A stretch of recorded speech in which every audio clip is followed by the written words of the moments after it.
চন্দ্রপুর গ্রামে কিশোরী নামের এক কৃষক থাকত।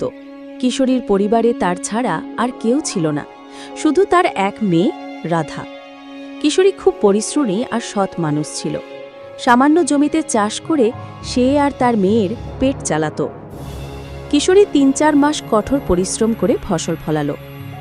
সব কাজ শেষ করে ফসল বিক্রি করতে সে সাহুকারের কাছে গেল।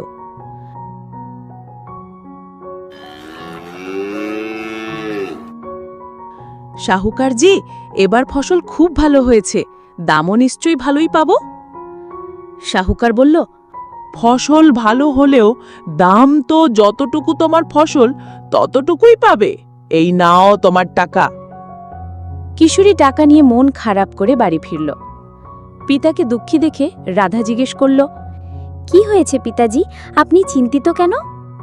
কিশোরী বলল, কি বলবো মেয়ে, এত সামান্য জমিতে কেমন করে সংসার চলবে? 2 বেলার খাবার নিয়েও চিন্তা করতে হয়। আর এখনো পর্যন্ত তোমার বিয়ের জন্য কোনো গয়না কাপড় জোগাড় করতে পারিনি। রাধা বলল, পিতাজি, আপনি চিন্তা করবেন না, আমরা আমাদের রাজার কাছে যাই, নিশ্চয়ই তিনি আমাদের সমস্যার সমাধান করবেন। মেয়ের কথা শুনে কিশোরীর মনে নতুন আশার সঞ্চার হল।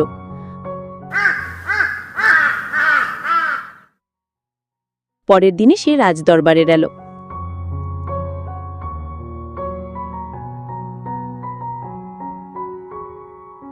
মহারাজ, আমার প্রণাম নেবেন। রাজা জিজ্ঞেস করলেন, কে তুমি, কি চাইছো? কিশোরী বলল, মহারাজ, আমার নাম কিশোরী, আমি আপনার রাজ্যের একজন গরিব কৃষক। আমার জমি খুবই কম, তাই যে ফসল হয় তা আমাদের জন্য যথেষ্ট নয়। আমি খুব বিপদে আছি, আমাকে সাহায্য করুন মহারাজ। রাজা বললেন, ঠিক আছে, আমি তোমার সাহায্য করব। আমি আমার জমির একটা অংশ তোমাকে দিলাম, তুমি সেখানে চাষ করবে, যে ফসল হবে তা তোমার, তবে জমি থাকবে আমারই। কিশোরী কৃতজ্ঞ হয়ে বলল, মহারাজ, আপনাকে অসংখ্য ধন্যবাদ।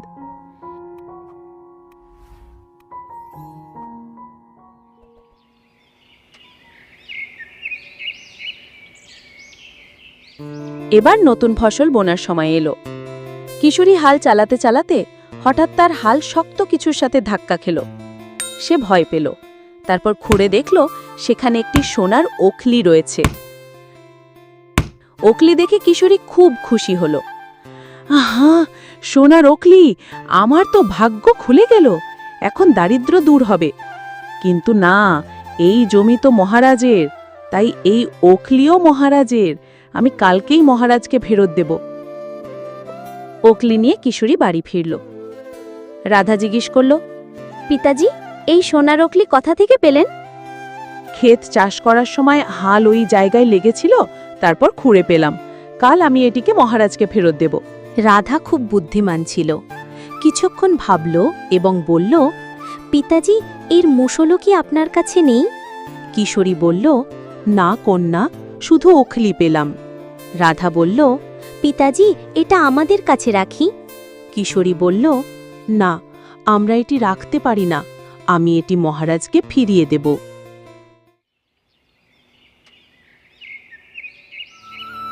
পরের দিন সকালে কিশোরী ওখলে নিয়ে প্রাসাদে গেল।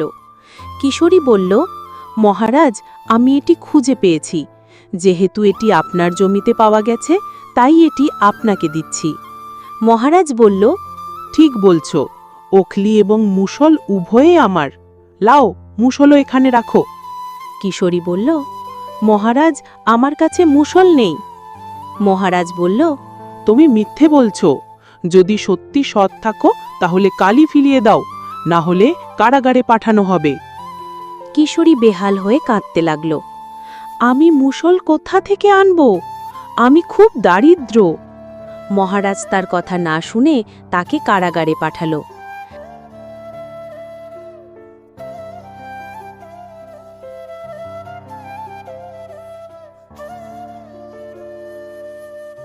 আপনার বাবা মুষল চুরির অভিযোগে কারাগারে রয়েছেন। রাধা কাঁদতে কাঁদতে বলল, পিতাজি, আমার কথা শুনতেন, তাহলে এটা হতো না। কারাগারে কিশোরীর সঙ্গে খুব খারাপ আচরণ করা হচ্ছিল।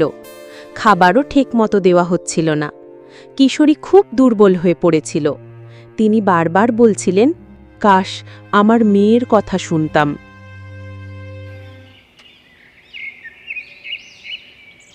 একদিন মহারাজ কিশোরীকে এটি বলতেই শুনলেন। তিনি কিশোরীকে ডেকে বললেন, তুমি কি বলছো? কিশোরী পুরো ঘটনাটি আর তার মেয়ের কথা বলল। মহারাজ তার কৃতকর্মের জন্য অনুতপ্ত হলেন। মহারাজ কিশোরীকে অবিলম্বে মুক্ত করলেন।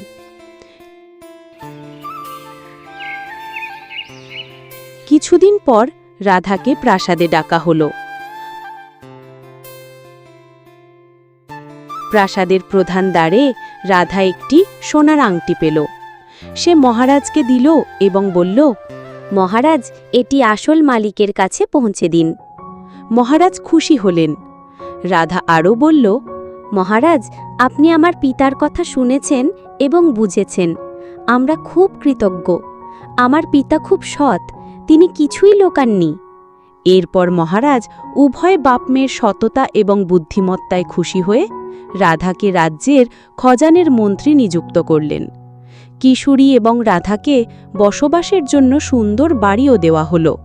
তাদের সব ধরনের সুবিধা দেওয়া হলো। তাদের কিছু কষ্ট অবশ্যই পোহাতে হয়েছে, কিন্তু শেষ পর্যন্ত সত্যের জয় হল।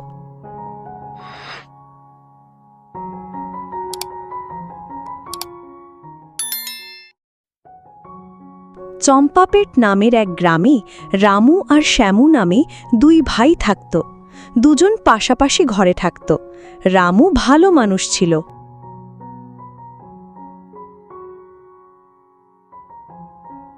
কিন্তু শ্যামুর মাথায় চোরামি ছিল, একটু বেশি হিংসা দেশ ছিল।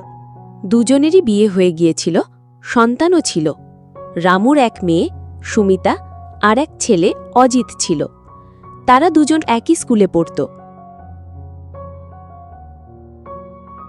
রামু আর শ্যামু দুভাই তাদের নিজ নিজ ক্ষেতে চাষের কাজ করত।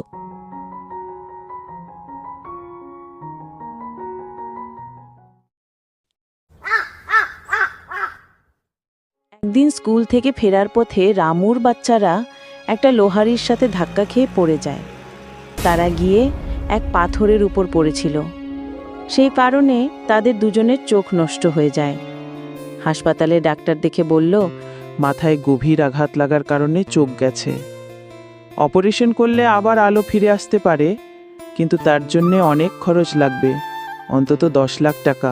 এত টাকা একসাথে জোগাড় করা সম্ভব নয় ভেবে রামু খুব চিন্তিত হল। বাড়িতে অন্ধ সন্তানদের দেখে তার মন ভেঙে যাচ্ছিল। সে শ্যামুর কাছে সাহায্য চাইতে গেল। তখন শ্যামু বলল, তোমার ঘর বন্ধক রাখলেও 10 লাখ হবে না, আমার ঘরও বন্ধক রাখবে? লজ্জা নেই তোমার? আমি টাকা দেব না, চোখ গেছে তো গেছে, তাতে কি হয়েছে, যাও এখান থেকে। এই কথা শুনে রামু ভীষণ কষ্ট পেল।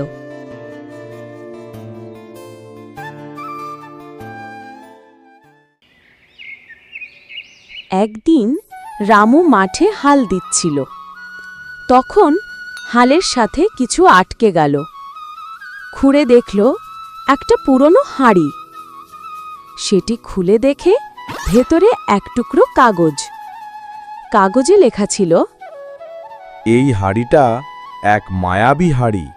এতে রান্না করা চিকেন বিরিয়ানি খুবই সুস্বাদু হবে।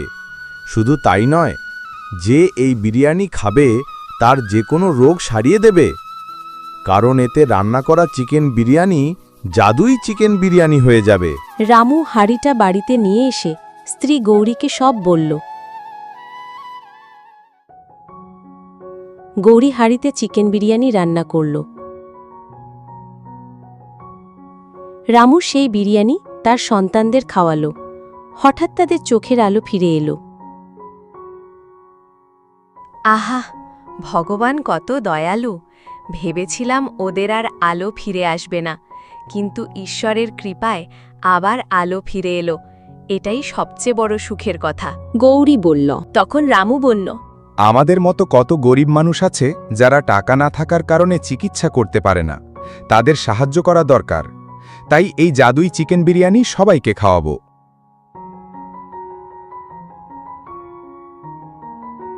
এরপর সে হাঁড়িটা নিয়ে এক ঠেলায় বসিয়ে ওপরে বোর্ড লিখল, জাদুই চিকেন বিরিয়ানি। তারপর গ্রামে ঘুরে ডাকতে লাগলো, জাদুই চিকেন বিরিয়ানি, আসুন বাবু, আসুন মা, আসুন। জাদুই চিকেন বিরিয়ানি খেলে সব রোগ ভালো হয়ে যাবে। গরিবদের জন্য ফ্রি, আর বাকিরা যত পারো এই হুন্ডিতে দাও। গ্রামের লোকেরা আসতে লাগলো। যে খাচ্ছিল তাদের রোগব্যাধি সেরে উঠছিল। কারো পা গজাচ্ছিল, কারো হাত, কারো চুল। আর যাদের কোনো অসুখ ছিল না, তারা স্বাদের জন্য মুগ্ধ হয়ে বেশি টাকা দিতে লাগলো। এভাবে রামু অল্প সময়ে টাকা জোগাড় করে বাড়ি আর গাড়ি কিনল, সম্মানের সঙ্গে বাঁচতে লাগলো। আর এদিকে শ্যামু ভাবতে লাগলো, এই হাঁড়ি পেয়ে রামু গ্রামে হিরো হয়ে গেছে। যদি আমি হাঁড়িটা সরিয়ে দিই তাহলে তার সব শেষ।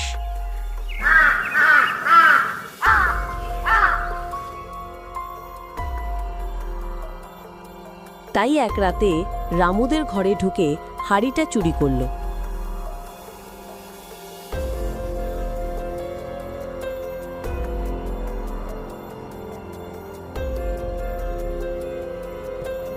নদীর ধারে নিয়ে গিয়ে পানিতে ফেলে দিল। কিন্তু হাঁড়িটা পানিতে পড়ে আবার ভেসে উঠে শামুকে মারতে লাগলো।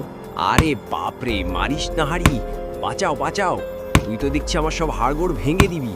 আমার এখন এখানে থেকে লাভ নেই, আমি পালাই। ওরে বাবারে! এটা বলে সে সেখান থেকে পালিয়ে যায়।